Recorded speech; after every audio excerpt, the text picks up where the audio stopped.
Hello, I'm Amanda Alexander and I'm an actress, voiceover artist, and I write children's stories. And today I'd like to share a new story called The Snail and the Moon. I hope you enjoy it. Fred was a very busy boy. Curious, naughty, clever, and a really cheeky monkey. Fred, I have searched the entire house. Well done, brilliantly hidden. Now give it back, or that special something of yours will find a new home. Maybe you left it at swimming class, said Fred, with a mischievous smile. Why would I take my pillow to a swimming class? Because you're lazy. And this is where it usually got a little bit messy. Right. All of a sudden, Holly grabbed Fred by the ear and with her other arm clamped him under her armpit. Ow! Stop it! You're gonna rip my ear off! Ow! Not before I brush your teeth with toilet water, you little thief! It's in the oven! Fred! Fred's mummy spent most of her time cooking lovely meals for the children and Daddy. However, thanks to Fred, she'd cooked remote controls, school bags, perfume, and now her entire kitchen was covered in char-grilled pillow feathers. I'm going to tell Mrs. Rutherhood about this. In fact, Granny Nettle and Grandpa Malcolm were going to take you to the zoo. Just maybe, if you're lucky, the other apes will invite you in to stay. Fred's dad was a man of few words. He found it hard to keep a straight face when he was telling him off.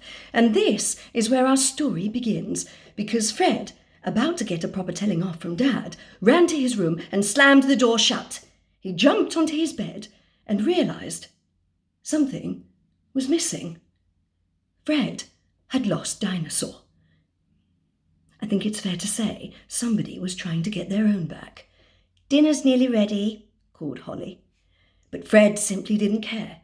He would skip his favourite sticky chicken every day of the week. He simply wouldn't settle until he found Dinosaur. Torch, check. Squash, check. 5-week-old crusty sandwich stuffed under the bed. Superhero plaster. Oh. Fred suddenly remembered that on his last visit to Auntie Sarah that he covered Betsy the dog in his favourite plasters, and sadly they were very strong plasters, and even more sadly they've never come off Betsy since. He pulled out of his drawer a very discreet superhero outfit. This'll do. No one will recognise me. It had suddenly become very dark outside, and as he tiptoed down the stairs, past Daddy reading a newspaper and Mummy watching the Home Improvement Channel, into the kitchen, almost silently, very carefully, peeling open the back door, all of a sudden he heard a voice calling his name. Well, hello. Going somewhere? Fred was startled. He looked around, rather puzzled. The majestic voice he'd just heard was nowhere to be seen. I'm down here. And as Fred glanced down at his feet, he spotted a very beautiful and rather strangely groomed slimy snail, wearing what could only be described as a red and black spotted bow tie and a very fetching upwardly turned moustache, which the snail took great pride in twirling with his very flexible antennae. Ooh, you really ought to slow down, you know. You'll cause yourself all kinds of trouble. Are you a snail? No, darling, I'm a rhino. Of course I'm a snail. I might not be the biggest or the fastest species in the animal kingdom, but I do have one thing in my favour. What's that? I'm in no rush. Relentisez, sakada o otasso. Pardon? Slow down. In French and Japanese, darling. You'll miss the wonder of life if you don't stop to watch it. But I like to rush around. I like to be faster than anyone else. Besides, there's not much to watch right now. It's just dark outside. Oh dear, you shouldn't have said that. And in a flash, Margaret the Moon had zoomed in on him. She was so bright, so close, that he had to squint his eyes to see her.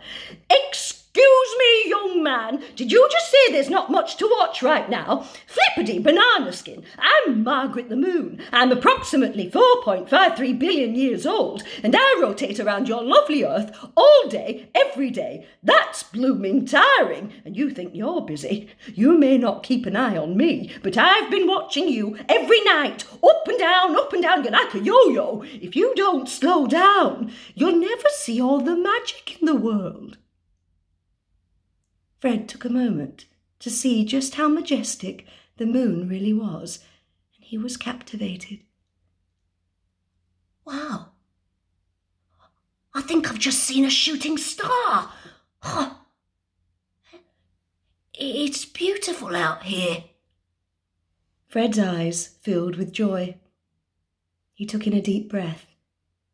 He stood, he looked, and just gazed in wonder. You're being called for dinner. Go on. Go and tell your family about your wonderful adventure. We'll be here whenever you want to come back. Oh, yes, I'll be here forever. And as Fred turned to head back into the house, he spotted Dinosaur perched on the rose bush. He leant over and carefully detached it from the thorns and started to head back in, but within seconds he quickly glanced back. Good night, Cyril. Good night, Margaret. Sleep tight, and thank you.